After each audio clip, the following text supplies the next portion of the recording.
Quisiera que hoy iniciáramos haciendo una pregunta. ¿Cuál debe ser la respuesta de la iglesia a la falsa enseñanza? ¿Cuál debería ser la respuesta de la iglesia cuando las cosas van mal en la cultura de pecado? ¿Cuál debería ser la respuesta de la iglesia cuando la iglesia misma comienza a contaminarse con falsas enseñanzas? ¿Cuál sería la solución que plantearíamos nosotros? Quizás algunos podrían pensar, es necesario algo novedoso. Quizás es necesario reinventar. Esta palabra está bastante popular en este tiempo. Hay que hacerle reingeniería a la iglesia. Reinventar las cosas. Sin embargo, el llamado de la palabra de Dios en esta mañana es volver a los fundamentos. Es más bien regresar a la manera de Dios. ¿Cómo es que Dios provee la solución? Y ese es mi mensaje en esta mañana. El liderazgo bíblico de la iglesia es la solución a la cultura de pecado. El liderazgo bíblico de la iglesia es la solución a la cultura de pecado. Voy a sustentar este argumento a través de dos puntos. En primer lugar, el encabezado, lo vemos en el versículo 5, la solución está en el liderazgo. Versículo 5. Y en segundo lugar, en los versículos 6 al 9, la solución desafía la cultura de pecado. La solución desafía la cultura de pecado. Entonces, en primer lugar, la solución está en el liderazgo, y el apóstol Pablo está dirigiéndose en esta carta que hemos estado estudiando en nuestro taller de interpretación bíblica. Hemos estado tratando de desmenuzar, de comprender cómo es que Tito tiene un encargo dado por el apóstol Pablo. Y él nos dice en el versículo 5, por esta causa te dejé en Creta para que pusieras en orden lo que queda y designaras ancianos en cada ciudad como te mandé. El apóstol Pablo había comenzado una obra allí en la isla de Creta, pero había cosas por completar y corregir. Y quien está encargado de corregir, algunas versiones dicen completar, corregir. Lo que falta está a cargo Tito. Había falsos maestros, falsa enseñanza, quizás estaban enseñando que había que circuncidarse para poder agradar a Dios. Daban mal testimonio porque estaban motivados por el dinero, es decir, todo lo que estaba sucediendo en la cultura corrupta de Creta había sido también asimilado por la iglesia. Había falta de coherencia entre lo que sabían de Dios y lo que vivían para Dios. Justamente el apóstol Pablo está citando en el versículo 12 a Epiménides. Era un poeta cretense. Y él fue el que escribió esta frase: los cretenses, siempre mentirosos, malas bestias, glotones, ociosos. Por lo tanto, la designación de ancianos era necesaria en la iglesia.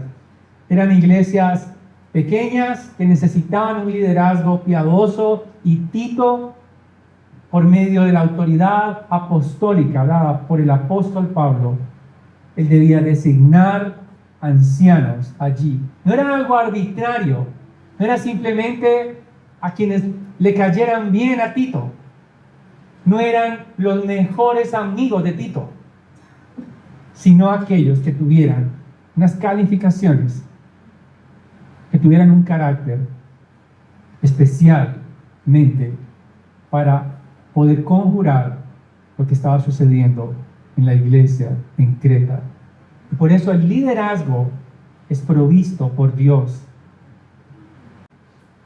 Hombres que verdaderamente puedan oponerse a la cultura corrupta de pecado. No traer la cultura corrupta del pecado a la iglesia. No traer las estrategias de pecado a la iglesia, sino guiarse únicamente por la palabra de Dios y la doctrina del Evangelio de Cristo. Podemos pensar, este pasaje únicamente nos está alentando a orar por siervos para la iglesia. Debemos orar, no solamente que el Señor siga añadiendo más siervos para liderar esta iglesia, sino para que otras iglesias también tengan líderes, tengan siervos ejemplares. Necesitamos orar al Señor, pedir a aquel dador de los dones de la iglesia para que provea para la iglesia. Pero también necesitamos asimilar esta necesidad de liderazgo, no solamente en la iglesia, sino también en nuestras familias. Necesitamos orar para que haya un liderazgo piadoso al interior de los hogares de los creyentes. Necesitamos, hermanos, liderar nuestras familias, liderar a nuestros hijos. Madres muchas veces deben asumir ese rol de liderazgo para modelar a Cristo en sus hogares, a sus hijos, para desafiar la cultura de pecado. Necesitamos liderazgo no solamente en la iglesia, en los hogares, sino en los lugares de trabajo, donde muchas veces si no eres corrupto, no te aman, no te contratan. Si no estás dispuesto a asumir toda la cultura que se gesta muchas veces en las empresas, aún en el mismo gobierno, si no estás dispuesto a firmar esas actas, si no estás dispuesto a engañar a otros, no te contratan. Necesitamos, hermanos, que los creyentes lideren también la verdad, que puedan sazonar, que puedan ser sal de estos lugares con su liderazgo. Quizá oponiéndose, sé que no es fácil. Hermanos, en una cultura donde no se acepta la pureza de Dios, necesitamos líderes que puedan obedecer a Dios por encima de los hombres, líderes contraculturales, donde quiera que Dios te haya puesto, quizás en ese salón de clase, eres la única creyente, el único que conoce a Cristo, el único que no quiere hacer trampa, el único que verdaderamente quiere hacer las cosas para Dios. Puedes ser un líder en ese lugar, porque el liderazgo piadoso puede afectar la cultura corrupta y sanearla. Y eso nos lleva al segundo punto. Las características, es decir, la solución es el liderazgo. La solución es el liderazgo, pero la solución desafía la cultura. A partir del versículo 6, el apóstol Pablo enumera unas características acerca de ese liderazgo contrarias a la cultura de pecado. Dice John MacArthur, recordando este pasaje, a lo que se refiere las características de ese liderazgo, él dice: estos líderes no se califican con base en su habilidad natural, su inteligencia o su educación, sino con base en su carácter moral y espiritual y en su capacidad para enseñar conforme a la habilidad que el Espíritu les ha dado en su soberanía. Hermanos, los siervos que Dios determina son llamados por su carácter, no por su popularidad. En algunos lugares se buscan líderes de las iglesias, aquellos que sean más atrayentes por su personalidad. Les ven el perfil y de pronto dicen: él es hablador, tiene madera para cautivar más personas. Quizás tiene habilidades comunicativas. Sin embargo, se trata del carácter primeramente.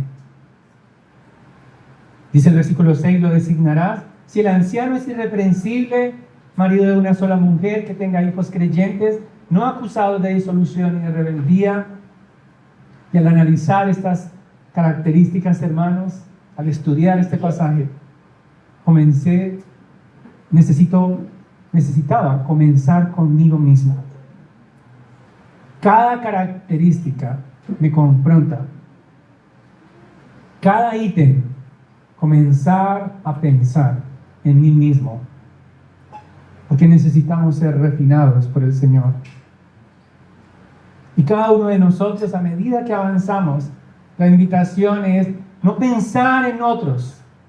Pensemos cada uno de nosotros. Mirémonos a nosotros mismos. ¿Qué nos falta? ¿En qué debemos arrepentirnos? ¿En qué necesitamos que Dios obre en nuestras vidas para seguir siendo perfeccionados en Cristo? Y lo primero que se refiere es en relación con su familia. Antes que nada, la palabra irreprensible no significa perfecto.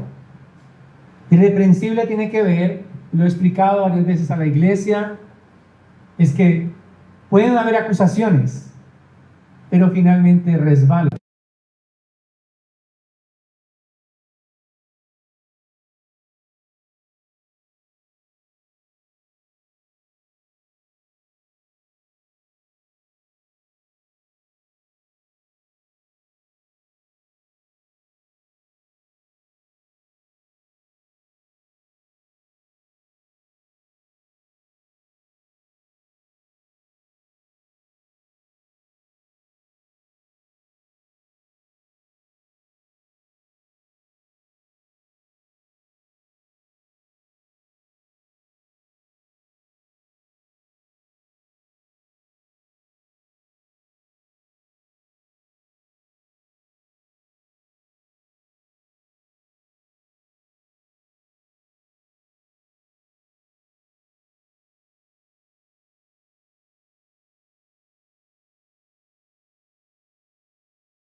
para tener cuidado de honrar al buen pastor que dio su vida por las ovejas, para exhortar y enseñar, consolar a otros, para convencer y corregir, refutar el error. No solamente las palabras, sino también la vida, como un testimonio en medio de este mundo corrupto. La sana enseñanza siempre va a producir una buena práctica doctrinal. La sana doctrina no es saber frases únicamente. La sana doctrina no es citar a los puritanos únicamente, que los hemos estado recordando. La sana doctrina no es una vida totalmente apartada, creyendo, o más bien creyendo que soy superior a otros. La sana doctrina no es creer que nosotros tenemos el patrimonio de la verdad y que todos los demás están por debajo de nosotros. La sana doctrina no es eso. La sana doctrina es vivir para Dios y obedecer su palabra.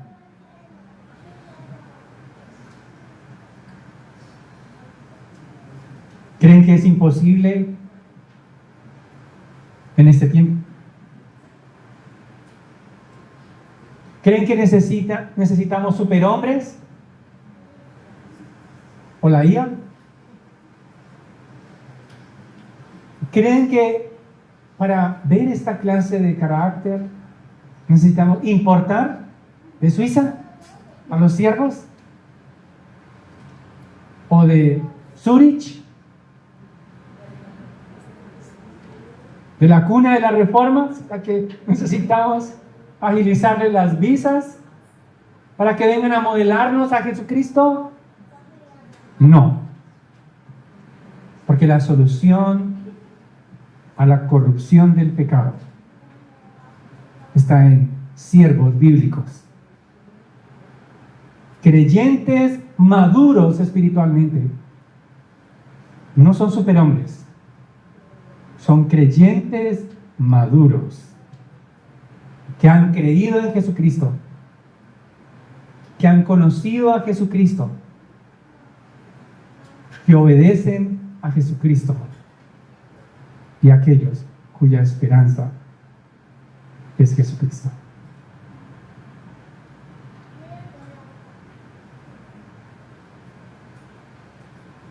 Quiero terminar leyendo la primera parte de la carta a Tito. Pablo, siervo de Dios y apóstol de Jesucristo, conforme a la fe de los escogidos de Dios y el conocimiento de la verdad que es según la piedad, en la esperanza de la vida eterna, la cual Dios, que no miente, prometió desde antes del principio de los siglos. Dios no miente, y Él proveerá de siervos piadosos a su iglesia, para la gloria y la exaltación de su nombre.